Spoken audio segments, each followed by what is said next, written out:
오늘은 성령 강림 주일입니다. 성령 강림 절기는 부활절 후 50여일 만에 주의 성령, 약속하신 보혜사 성령이 임해서 성령 충만함을 받고 복음 전파에 열심을 다했던 초대교회 사도들을 비롯한 120문도들이 체험한 그런 성령 강림, 그들에게 만이 아니라 그 이후로 주님을 믿고 따르는 모든 이들에게 주의 거룩한 영 성령이 임하셔서 우리로 하여금 세상을 이기는 믿음으로 살게 하시는 줄로 믿습니다. 오늘날 우리에게도 주의 영이 임하셔서 우리가 신앙생활을 할 수 있는 겁니다. 성령 강림 절기가 유대력으로 말하면 오순절 날이었어요. 6월절 절기로부터 50일째 되는 오순절 날에 주님이 약속하신 성령을 받았지요. 주님께서 보혜사 성령을 보내시겠다 약속하면서 예루살렘을 떠나지 말고 기도하라고, 성령을 받으라고 그렇게 제자들에게 말씀하셨지요. 그래서 주의 승천을 목격한 부활하신 이후에 예수님이 40여일 동안 제자들과 함께 하시고 또 나머지 천국 비밀을 말씀하시고 이제 한 40여일 만에 승천하신 거로 되어 있습니다. 그러니까 부활 승천 후에 오순절까지라면 한 열흘간이지요. 한 열흘 동안 10일 동안 마가의 다락방에서 120여 명, 120문도라고 그러지요. 120여 명이 전혀 기도에 힘쓰니라 기도함으로 약속하신 성령을 받게 됩니다. 성령을 받은 표징은 모두의 각자 머리 위에 불의 혀 같은 모습이 보여지고 다른 나라 방언 말을 하게 되는 그런 역사가 나타났던 것을 기억합니다. 그래서 이제 성령 충만함을 받고 그렇게 두려워하고 그렇게 나약했던 제자들을 비롯한 주님을 따르는 이들이 담대함을 가지고 죽음도 두려워하지 않아요. 순교당하는 것도 두려워하지 않고 복음을 전하게 됩니다. 그래서 예루살렘에서부터 유대와 사마리아와 땅끝까지 이르러 내 증인이 되리라 하는 그 말씀을 성령 충만해서 그 사명을 감당할 수 있게 된 것입니다. 오늘날 우리도 이 험한 세상 믿음으로써 이기고 세상이 감당할 수 없는 그런 하나님의 사람들처럼 살아가야 될 줄로 믿습니다. 그 믿음은 바로 성령에 의해서 주어지는 믿음의 은사입니다. 그러면은 이 히브리서 11장을 믿음장이라고 그래요. 믿음의 사람들의 이야기가 계속 이름과 그의 행적들이 나오고 32절부터는 이름만 나오고 믿음의 행적은 나오지 않는 사람들의 이름이 있고, 그리고 33절부터 보면은 이제 그들의 행함만 있고 믿음의 사람 이름이 나오지 않는 세 부류로 나눕니다. 이름과 행적, 그리고 이름만 있는 사람들, 그리고 행적만 있는 사람들, 이런 세 부류인데 앞서서 나온 아벨로부터 쭉 나오는 사람들의 믿음의 행적은 우리가 읽어본 대로 잘 아시지요. 아벨은 가인보다 더 나은 제사를 드렸다. 에녹은 죽음을 보지 않고 옮겨졌는데, 즉 이 땅에 시신이 없다는 겁니다. 그는 하나님을 기쁘시게 하는 자라는 증거를 받은 사람이다 그랬습니다. 노아는 보이지도 않는 약속의 말씀을 따라서 방주를 지어 순종한 믿음의 사람. 아브라함도 장래 알지 못하는 길을 떠나는 믿음의 결단, 그리고 그의 아들 이삭과 야곱, 요셉에 이어지는 믿음의 사람들의 행적이 나옵니다. 그리고 우리가 잘 아는 대로 모세, 그의 부모를 비롯해서 모세가 어떤 믿음의 사람이었는가 나오지요. 그리고 이제 믿음의 사람 희생 라합과 같은 경우는 이방 여인이지요. 그렇지만 이가 정탐꾼을 영접하고 하나님 편에 섰던 그에 대한 이름을 31절에 기록하고 있습니다.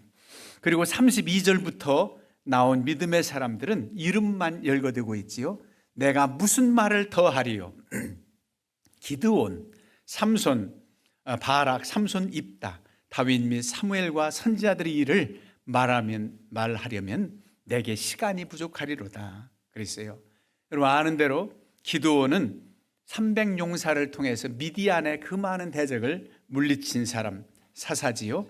바락은 여선지 드보라와 함께 시스라의 군대를 물리친 사람입니다. 삼손은 블레셋 사람들을 물리쳤지요. 나귀 턱뼈 하나로 블레셋 1,000명을 죽였다, 이렇게 나오고, 나중에 하나님의 그 뜻을 저버리고 나시린의 사명을 망각하고 블레셋 여인 드릴라에 의해서 유혹받아서 넘어지고 자기의 이 힘쓰는 비결이 머리칼에 있다, 그 얘기를 하므로 머리칼이 살려지고 이제 비참하게 결박돼서 나가는 그런 모습을 봐요. 그럼 무슬리가 언뜻 생각하면 머리카락에 무슨 힘이 있어서 머리카락이 잘리니까 힘 못 썼나가 아니, 선악과를 먹음으로 그 열매가 들어가서 죄가 퍼졌다가 아닌 것처럼 바로 불순종이 죄입니다. 그 하나님께서 약속하신 그 말씀대로 그가 지키고 그렇게 미혹에 넘어가지 않았다면 그런 비참한 옥에 갇혔다, 갖은 맷돌을 돌리고 고통당하는 그런 일은 없었을 겁니다. 그래도 고통당하는 중에 회개해서 마지막 다곤 신전에서 양팔을 힘써서 기둥 사이에 세워달라고 하고 양팔 힘써서 그 많은 대적들을 물리친 그런 사사가 바로 삼손이지요. 입다는 기생의 소상으로 태어났지만 암몬을 물리친 사사입니다. 다윗, 우리가 너무 잘 아는 이스라엘 나라 제2대 왕이지요. 그들의 믿음의 행적을 보면 오직 하나님을 경외함으로 큰 일을 행했던 인물이 다윗이지요. 사무엘 선지자는 사사시대와 왕정시대 과도기에 하나님의 뜻을 전했던 훌륭한 선지자입니다. 그리고 일일이 선지자들의 일을 말하려면 내게 부족함이 없다는 겁니다. 여러분이 아는 대로 엘리야 선지자라든가 엘리사라든가 또 구약성경의 인물들 이사야, 예레미야, 아모스, 이런 선지자들 열거하려면 시간이 부족하다, 이렇게 말합니다. 이들이 다 믿음의 사람들이라는 겁니다. 그들은 믿음으로 나라들을 이기기도 하며 의를 행하기도 하며 약속을 받기도 하며 사자들의 입을 막기도 하며, 이 33절부터는 믿음의 사람들의 행적만 나오고 이름은 안 나오지 않습니다. 믿음으로 나라들을 이기기도 했다. 가나안 정복전쟁에서 여호수아와 그의 군대, 그를 비롯해서 계속 사사들을 통해서 이스라엘을 구하고 다른 주변국들을 물리치는 그런 일들을 했지요. 의를 행하기도 했다. 하나님 편에 의로운 사람의 사명을 감당했다는 겁니다. 사무엘 선지자 같은 사람, 얼마나 의로운 하나님의 사람인지 이스라엘 백성들이 사무엘에게 이렇게 말합니다. 당신이 우리를 속이지 아니하였고 압제하지 아니하였고 누구의 손에서든지 아무것도 빼앗은 것이 없나이다. 참으로 당신은 의로운 사람입니다. 이렇게 칭송을 했던 것을 봅니다. 그리고 사자들의 입을 막기도 했다. 여러분, 사자들의 입을 막아서 보호 안 받은 사람이 누굽니까? 바로 다니엘이지요. 다니엘이 사자굴에 던져졌지만은 하나님을 경외함으로 핍박을 받아 사자굴에 던져졌지만 그 굶주린 사자가 다니엘을 삼키지 않고 입을 봉해줬다는 겁니다. 하나님이 사자의 입을 막으셨다는 겁니다. 이렇게 보호함을 받았다는 거예요. 그런가 하면 불의 세력을 멸하기도 했다. 불꽃이 일어나는 풀무불에 던졌었어도 다니엘의 세 친구 사드락, 메삭, 아벳느고는 하나 머리카락 상하지 아니하고 구원함을 받기도 한 그 뜻을 말하기도 합니다. 그런가 하면 칼날을 피하기도 하며 이세벨의 칼날을 피했던 엘리야, 많은 아람 왕의 칼날을 피했던 엘리사 등등해서 많은 하나님의 사람들이 하나님의 보호하심 가운데 승리한 역사입니다. 연약한 가운데서 강하게 되기도 했다.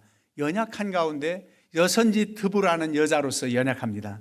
그러나 시스라의 군대를 물리친 그런 여사사이기도 하지요. 그런가 하면 전쟁에 용감하게 되어 이방 사람들의 진을 물리치기도 했다는 겁니다. 얼마나 많은 믿음의 사람들이 하나님의 능력을 힘입어 이방인들을 물리칩니까? 그런 사람들의 이야기가 쭉 나옵니다. 여자들은 자기의 죽은 자들을 부활로 받아들이기도 하며 또 어떤 이들은 더 좋은 부활을 얻고자 하여 심한 고문을 받되 구차히 풀려나기를 원하지 않았다. 죽은 자도 살리시는 주의 능력을 믿은 구약의 여인들, 수넴 여인이나 사르밧 과부라든가 이런 자식이 죽었을 때 살림을 받는 것을 믿기도 합니다. 그리고 부활을 얻고자, 사시 살림을 받고자 고난을 당해도 구차히 풀려나기를 원하지 않았다는 겁니다. 고문을 받을 때 얼마나 힘들겠습니까? 그러나 구차하게 풀려나기를 원치 아니했다. 왜 그렇게 고문을 당하고 왜 그렇게 초대교회 때 또 어려움을 당합니까? 예수 그리스도를 믿는다는 것 때문에. 구약시대의 사람들은 하나님 뜻을 따라 살려고 하기 때문에, 우리 주님 오신 이후 초대교회 교인들은 예수 그리스도를 믿고 하나님을 경외한다는 것 때문에 이런 핍박을 당하게 됩니다. 그리고 또 그들이 핍박당하는 원인은 이 예수를 전하기 때문에, 내가 예수를 믿는다는 것 때문에 이 예수 그리스도를 전한다고 하는 그 두 가지 이유로 이런 고난을 당합니다. 그러나 구차하게 풀려나기를 원하지 않았다는 겁니다. 여러분, 이 말씀을 보면은 우리가 믿음으로 승리하는 삶, 전쟁에서 이기고 죽음에서 건져냄을 받고 이런 것만이, 기적적인 하나님의 역사만이, 능력이 나타나서 하나님의 사신 역사를 나타내는 것만이 믿음의 사람들의 모습이 아니라는 겁니다. 하나님의 뜻이 어떤 때는 그렇게 이기게도 하시고 승리케도 하시지만 그냥 죽음 가운데 던져지게 하시는 순교, 그리고 고난을 받게 하는 그런 하나님의 뜻도 있습니다. 갖은 조롱과 채찍질, 결박, 옥에 갇히고 순교당하는 그런 모든 일들도 믿음의 사람들의 행적입니다. 죽음을 당했으니까 패배한 게 뭡니까? 그 아니에요. 우리 주님께서 말씀하시기를 한 알의 밀이 땅에 떨어져 죽으면 더 많은 열매를 맺는다는 겁니다. 여러분, 기독교의 역사는 핍박을 당하면 당할수록 양적, 질적 성장이 더 왔습니다. 오히려 평안의 시대가 더 문제입니다. 더 약해져요. 한 알의 밀알이 썩어졌는데 어찌 더 열매를 맺습니까? 그 썩어지는 밀알에서 싹이 나와서 30배, 60배, 100배의 결실을 맺듯 순교자의 주변에 많은 이들이 더 예수께로 돌아오는 역사가 있다는 사실입니다. 그러니까 세상이 이들을 감당하지 못한다는 거예요. 세상이 감당할 수 없다는 거예요. 세상이 어찌할 수 없다는 겁니다. 저들의 이해로서는 도저히 이해되지 않아요. 그런 존재들이 바로 하나님의 사람들, 예수 그리스도의 사람들이지요. 그렇게 억압하고 그렇게 고난을 당하게 하고 순교의 자리까지 나아갈 수밖에 없지만도 주님을 부인하지 않고 예수 그리스도를 전하는 것을 금하지 아니하고 믿음으로 행했던 그들의 행적은 바로 승리 그 자체입니다. 죽음이 패배가 아니라는 거예요. 육신을 죽여도 영혼을 죽이지 못하는 세력, 악한 권세를 무서워하지 말고 몸과 영혼까지 죽일 수 있는 하나님을 두려워하라. 그 하나님을 경외함으로 그들은 믿음으로 승리하게 된 겁니다. 이런 이들이 고난당하는 얘기가 나와요. 돌로 치는 것, 여러분 스데반 집사 돌로 맞아 죽음을 당하지요. 톱으로 켜는 것, 이사야 선지자는 전승에 의하면 톱으로 켬을 받는 순교를 당했습니다.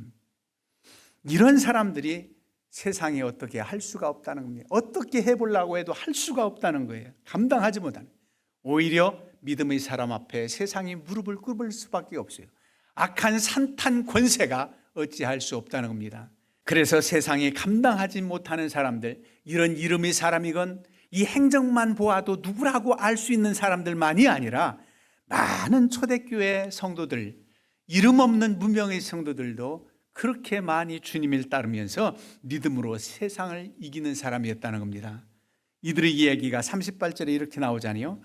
그들이 광야와 산과 동굴과 토굴에 유리하였느니라. 광야와 산과 토굴에 유리했다.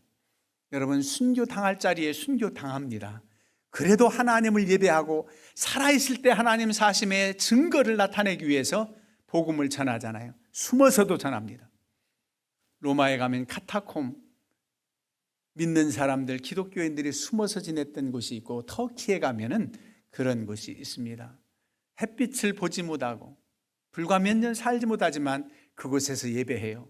얼마나 신앙적인 고백으로 예배 장소를 십자가로 만들어 놔요. 예배 동굴에 십자가면은 이쪽에서 보이지 않을 것 같지요? 그런데도 의미를 뒀다는 거예요. 동굴이 십자가형이에요. 그러면서 유리하면서 하나님을 섬겼다, 예배했다, 주님을 믿었다는 겁니다. 이들이 양과 염소의 가죽을 입고 유리했다고도 37절 하반절에 나오죠. 양과 염소의 가죽을 왜 입습니까?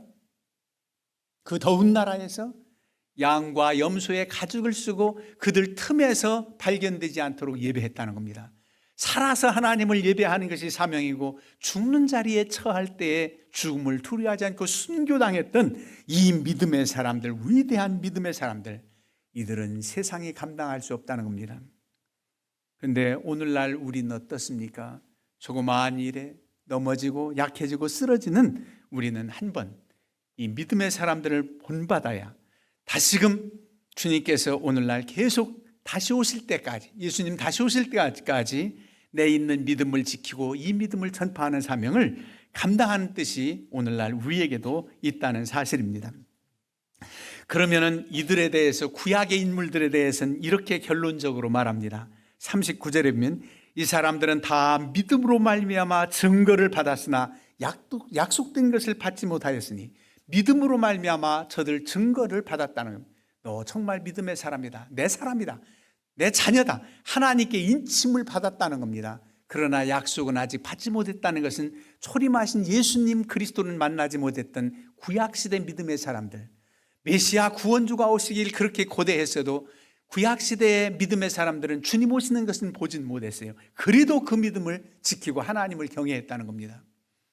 그리고 초대교회 이후로 우리는 오늘날 약속된 것을 아직 받지 못한 것은 재림주 예수 그리스도가 아직 오시지 않았다는 사실입니다. 그래도 다시 오실 주님을 믿으면서 우리가 믿음을 지키고 나아가는 것, 그것이 바로 우리의 사명입니다. 이는 하나님이 우리를 위하여 더 좋은 것을 예비하셨은즉 우리가 아니면 그들로 온전함을 이루지 못하게 하려 하십니다. 더 좋은 것을 예비하시는 아버지의 나라, 최후 승리의 나라가 있습니다. 우리에게 이것이 주어졌고, 앞 세대와 믿음으로 연결된 우리의 세대, 우리가 이 은혜를 힘입고 부활하신 주님을 목격하고 다시 오실 주님에 대한 추후의 의심도 없이 믿고 거룩한 신부처럼 준비하는 우리의 삶, 그래서 전해오는 다음 세대에 전해지는 이 믿음의 역사가 이어지는, 이것이 바로 우리의 오늘날 사명입니다. 앞 세대 믿음에 간 사람들의 그 발자취를 따라 사는 것, 우리와 연결됐고 우리 다음 세대 주님 오시는 날까지 연결돼서 믿음의 유산이 물려지는 것, 이게 바로 주의 뜻이라는 사실입니다. 이런 놀라운 은혜를 힘입고 우리가 살아가는데, 여러분, 그 많은 순교자들이 이름들도 나오고 하는데 예수님의 12 제자들은 그렇게 성령 충만함을 받고 죽음, 순교당하는 것 두려워하지 않고 복음을 전했다는데, 성경에서 그들의 죽음 이후에 어떤 죽음을 그렇게 말하지는 않습니다. 왜냐하면 성경은 바로 초기 복음서와 그 사도 바울 서신 정도로 그쳐져 있고, 그 다음에 한 주후 200, 300년경에 교회사가 요세비우스라고 하는 교회 역사가가 있습니다. 이 사람이라든가 전승해 내려오는 사도들의 순교 일지, 이런 것들을 살펴보면 이런 전승이 있습니다. 여러분들도 좀 아는 사도들에 대해서 얘기를 아실 겁니다. 물론 야고보는 제일 먼저 예루살렘에서 죽음을 당해서 순교 이야기가 나옵니다. 헤롯 왕에게 칼로 목베임을 당해서 제일 먼저 순교당한 자가 야고보입니다. 세베대의 아들 야고보지요. 예수님의 3인방 꼭 3명 제자들이 함께 할 때 베드로와 야고보와 요한, 이 야고보가 바로 세베대의 아들 야고보입니다. 이는 헤롯 왕, 그때 아그리빠 왕이지요, 이에게 목베임을 당해 죽임을 당합니다. 순교를 당했지요. 베드로는 로마에서 전도하다가 십자가에 못 박혀 달려 죽는데, 베드로의 죽음에 대해서는 거꾸로의 십자가에 못 박혔다 그러지요. 내가 어찌 주님처럼 똑같이 못 박힐 수 있는가, 나를 거꾸로 십자가에 매달리게 하라고 그런 죽음을 죽었다고 전승이 내려옵니다. 안드레는 그리스에서 전도하다가 아가야 사흥에서 십자가의 줄로 매달아 죽음으로써 안드레 십자가가, X자형 십자가가 그 안드레 십자가를 상징합니다. 사도 요한은 에베소에서 자연사항으로 되어 있지요. 그러면 사도 요한은 핍박 없이 오랫동안 살며 반모섬에서 계시만 받았느냐, 그에 대한 얘기 전승은 이렇습니다. 기름가에 마에 펄펄 끓이는 기름 가운데 던져졌는데 기적적으로 튀어 살아나오는 모습을 보고 그들이 사도 요한을 반모섬에 유배하게 했다. 그래서 반모섬에서 계시받고 기록한 것이 요한계시록이고, 그래서 자연사에 했다는 거지 그는 펄펄 끓는 기름가마에 던져졌다고 말씀합니다. 그런가 하면 빌립은 아시아 부르기아 히에라폴리스 지역이죠. 여기에서 전도하다가 기둥에 매달려 죽임을 당했다고 전승으로 내려옵니다. 바돌로메는 아르메니아, 정말로 이란, 아르메니아 이쪽 이라크 쪽에서 아르메니아는 기독교 국가입니다. 이 아르메니아에서 전도하다가 참수형을 당했다고 전해집니다. 여러분이 아는 대로 도마 얘기는 많이 들었을 겁니다. 도마는 인도에 가서 복음을 전하다가 창에 찔려 순교를 당했습니다. 지금 인도에 가면 도마 기념교회가 있다고 합니다. 마태는 에디오피아에 가서 전도하다가 참수형을 당했다고 하고요. 알페오의 아들 야고보, 세베대의 아들 야고보 먼저 나왔었지요. 알페오의 아들 야고보는 성전 꼭대기에서 죽임을 당했다고 그렇게 말합니다. 열심당원이었던 시몬은 애굽 그리고 유대에서 돌아와 전도하다가 토브룩혐을 당했다고 말합니다. 다데오는 페르시아, 이란에서 전도하다가 화살에 맞아 순교당했다고 말합니다. 정말 이런 예수님의 행적 가운데, 복음서 가운데 다데오니 바돌로메니 이런 사람들의 얘기가 잘 나오지 않지만, 저는 이란에 갔다가 이 다데오 기념교회를 보면서 정말 감동을 받았습니다. 이 다데오가 페르시아에서 전도하다가 순교당했다고 나오잖아요. 그리고 이제 가룟 유다 대신에 뽑은 사도 마띠아가 있잖아요. 마띠아는 어떤 죽음이었는가? 에디오파에 가서 전도하다가 돌에 맞아 순교를 당했다고 전승에 내려옵니다. 이 12사도들의 그 순교당한 전승 얘기가 이렇게 나오는데, 그것이 근거 없는 이야기가 아닙니다.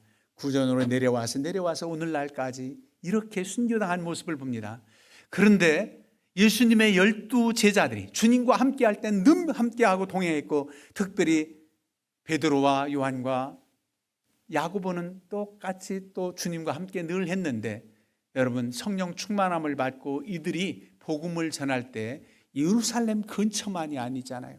에디오피아, 아프리카 지역, 이란, 페르시아 지역, 그리고 소아시아, 터키, 튀르키예라고 하는 지역 등등에서 복음을 전하다 순교당한 이야기를 본다면 어찌 그리 한결같이 혼자서 간 지역입니까? 여러분, 둘이 손잡고 갈 만도 하잖아요. 이 험한 세상 우리가 합심해서 가자 할 수도 있는데, 그 12사도들의 그 뜨거운 열정은 따로따로 더 많은 지역에 가서 복음을 전하는 뜻이 있기에 각기 뿔뿔이 흩어져서 순교 지역이 이렇게 다 다른 것을 보면 얼마나 대단한 믿음의 열정이고 확신이냐 말이에요. 그런 행적을 우리가 한번 새겨볼 일입니다. 이제 우리 한국교회도 순교자의 피 위에 세워진 교회입니다. 평탄하게 아주 강대국 선교사님들이 들어와서 아무 어려움 없이 세워진 교회가 아닙니다. 대단 환난과 핍박의 그런 세상, 그런 어려움 가운데 복음을 전해졌고 교회가 세워졌던 겁니다.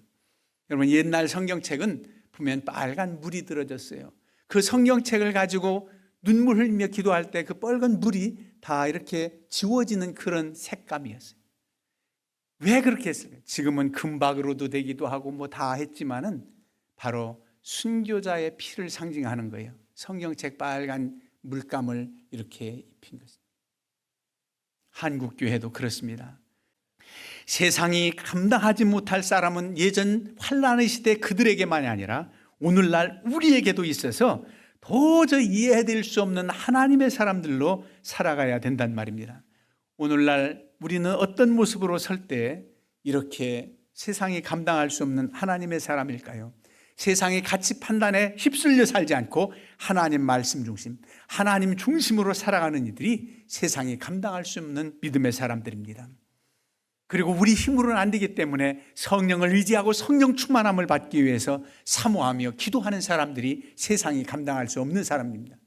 기도하는 사람을 세상은 감당할 수 없어요. 그래서 쉬지 말고 기도하라는 겁니다.